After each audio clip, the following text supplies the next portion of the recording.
Okay guys, this is going to be part 2 of a very short video series that is going to be very boring on small metal lathes and model making, or the hobby. Now this part, just like the first one, is going to be very information heavy, and in fact I don't think in any of these parts we're actually going to look at turning any sort of material, because really the purpose of the series is just to discuss the merits, the pros, the cons of getting and using and owning a small metal lathe for model making. Now when I mean model making, I do mean plastic models. Here we have Academy's 148 F4J.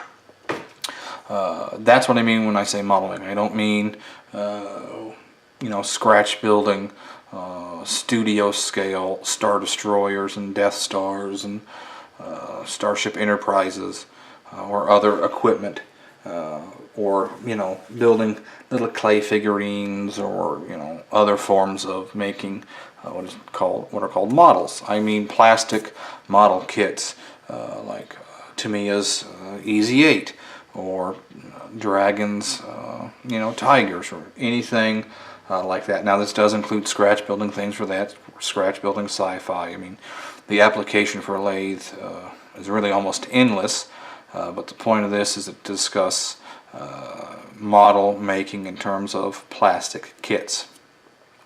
Now the first thing I want to discuss is price. These are not cheap. A good mini metal lathe is going to run you between $500 and $1,200 US. Like I mentioned, I believe in the first part, my lathe, which is a Grizzly 7x12 model 68688, right now is $515 from Grizzly's website. Add to that $80 in freight, or $90 or whatever it is, and it gets up to quite expensive. Now, in terms of machining equipment or machine costs, these are relatively inexpensive. But in terms of what we spend on models and tools for model making, it is rather expensive. I mean, people complain that you tell them to get a Winsor & Newton Series 7 paintbrush, and they complain that some of those can run $12 to $14. Or you recommend certain airbrushes, and those are $150 to $300 for an airbrush. Well, you're talking about a lathe, which is going to be 2 or 3 times that. And how often would you use a lathe compared to an airbrush, right? Or a paintbrush, or a good pair of sprue cutters, or good quality paint, or good sanders, weathering products. In terms of the equipment we need to build plastic models, they're relatively cheap. So when you talk about spending $500 to $1,200 on a lathe, it is a big decision people make. I mean, people also complain about getting certain rotary tools. Some of the Proxxon stuff is very expensive. But it's only expensive compared to what you're buying for sanders and paintbrushes and things like that. It's not expensive compared to other quality tools. So that's the first thing I want to talk about, is while they do seem expensive, they are relatively inexpensive for what they are. Now this chart, if I remember, I'll throw a picture up of this at the end of the video, maybe at the start. But this is a chart that is from littlemachineshop.com, and this is going over the specifications of a few different lathes. You have the 2 different of the high torque brands. You have a Siege, 2 Central Machinery brands, the Grizzly and the Micro Lux, which is made by Micro Mark, of course, Central Machinery being Harbor Freight. One of the things that I did when I set out to get a lathe is I did a lot of research, a lot of homework, a lot of hunting, a lot of Googling, a lot of searching to figure out what lathe I wanted to get. And I came to the conclusion to get the Grizzly, and I'll explain why. I first started off wanting a Unimat SL or an IMCO Unimat or whatever. That's what Paul Budzik did in one of his videos. That's when I first started to really think about getting a lathe just for that purpose, while I nervously mess with the rubber coating on this chisel. That's really when I got the idea, okay, I wanted a lathe. I'm going to look at a lathe. What am I looking at? Cost-wise. What do I want feature-wise? I started looking at the IMCO Unimats because I know they don't make them anymore. I know they're very high-quality tools. I would even argue that an IMCO Unimat SL is a higher quality than the Grizzly lathe that I have. And that bears it out in the price. A used Unimat SL will sell from anywhere from $350 to $900. I mean, the Grizzly machine new is $515. And sometimes you can get them on sale for $450. So, I mean, the cost is really something that when I looked at the Unimats, I'm going, okay, that's that much for that. I'm only going to be able to get one used. You don't know the condition really the equipment is going to be in, the motor's going to be in, how solidly it's still set up. So I decided to get a new machine. So then I started looking at, okay, new machines. What are they going to be? What are they going to run? What are the features they're going to have? Now all of these, all three or all 7 of these machines are pretty much the same feature-wise. There's a few differences that we're talking about, but one of the things I discovered in doing a lot of research and a lot of homework into looking at these lathes is these are all the same. For all intents and purposes, these are all the same lathe. They are all made at the same exact factory in China. In fact, they're on the same assembly line for the most part, and except where there are major differences, the parts on all of these are interchangeable. So then it really comes down to size, like we talked about in the first part, and cost. Also, ease of replacement parts, accessories that it comes with, customer service for the company, so on. But the High Torque, the Siege, the Harbor Freight Central Machinery, the Grizzly, and the Microlux from Micromark are all, in essence, the same exact machine made on the same assembly line, the same factory in China. Now there are differences motor-wise, but we'll look at the size difference right now. Now the High Torque, there are 2 different sizes, 7x12 and 7x16. For the Siege, it's 7x14. Harbor Freight has 2 sizes, 7x10 and a 7x12. Grizzly has the 7x12 on this chart, though they do offer a 7x14. Then you have the 7x16 by Microlux. Now, Microlux used to make a 7x12 and then a 7x14 until they finally bumped it up to the 7x16. Other than that, they all use a 3-inch chuck besides the 7x16 by High Torque that uses a 4-inch. They all have a 0.8 of the High Torque. The Siege have a 0.8 of an inch spindle bore. The Harbor Freights have a 3/4 inch. The Microlux has a 0.787, and according to this chart, it's a 25/32 spindle bore for the Grizzly, even though their website says it's 0.79 for the spindle bore. Again, they all use a number 3 Morse taper for the spindle, and they all use a number 2 Morse taper for the tailstock. Now the tool size is a 5/16 on all of them, though the High Torque 7x16 can do a 1/4 inch up to a 1/2 inch on the 5200 model number. The 5100 is the 5/16 tool bit. Also, you get down to speeds, all pretty much all the same. Now the motor controller is different because of the motors are different. The 2 High Torques use a 0.67 horsepower 500 watt motor. Same with the Microlux. Now the 2 the 2 Harbor Freight machines say they use 0.3 of a horsepower with a 2500 watt motor. Now according to the Grizzly website and even the Grizzly thing, the Grizzly motor is actually a 3/4 horse. Now again, this chart is a little old, so I don't know if perhaps Grizzly has updated the motor in theirs. I can't remember off the top of my head, but I just wanted to make you aware of this chart and go over it because it is very readily available online. Of course, they can all cut threads. The two high torques can cut 28 different threads. The Siege, same, 28 different threads. The rest can cut 18 different threads. Now, there's not really any more information that is important on the differences machine-wise between these different machines and different companies. What it then comes down to is cost, customer service, etc. Microlux, their 7x16 lathe is very expensive. Micromark, especially for their own branded stuff, like to charge very high prices. Harbor Freight, you can get one. Again, it's almost the same machine. It is pretty much the same machine as the Grizzly, though it's a little bit of a smaller size, even though Harbor Freight does have the 7x12, but typically they only carry in store the 7x10.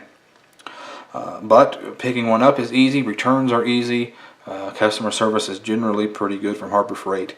High Torque and Siege, both you can get from littlemachineshop.com. I haven't heard anything bad about getting these, but the price of the High Torque 7x12 is like right now on sale, $900. So again, off a little under $400 more than the Grizzly. Also, the Grizzly machine comes with more accessories than the majority of these machines. Again, like I said, it came with a complete replacement set of gears. It came with a dead center, which the others do not. It also came with a face plate, and it came with a few other accessories. It came with a steady rest, which the others do not. In fact, that's again more of the chart down here. It comes with a face plate and it comes with a steady rest. The others do not. Grizzly comes with a full set of replacement gears. I am unaware if the others do. So it's very important to really think about where you are in the world and how easy it is for you to get certain of these machines. Where you are in the world, and whether you need adapters for plugs, how easy it is for you to get materials to cut, how likely you are to have to use customer service. All those things really bear into when you're deciding or trying to figure out which of these machines to get. Because again, except for a few differences in motors and a few other slight features, these are all the same machine, and they're all made in the same factory in China. Now, if you want a very high precision lathe, you're going to be spending a lot more money than $500. So, hope that information helps. I know a lot of people are unaware that these are really the same machine. Now, there are a few other machines that are pretty much the same. There are other much cheaper machines. I say cheaper because it's not just inexpensive, they're cheap machines and they don't really last very long. There are other machines that are kits. In fact, when I originally put that I had gotten the Grizzly, someone put, well, I've been looking at this kit, and I looked it up, and the kit itself I think was $900 unassembled, and it didn't even have the features or the size of the Grizzly, and it didn't look like it was any more precise. So again, I hope this helps.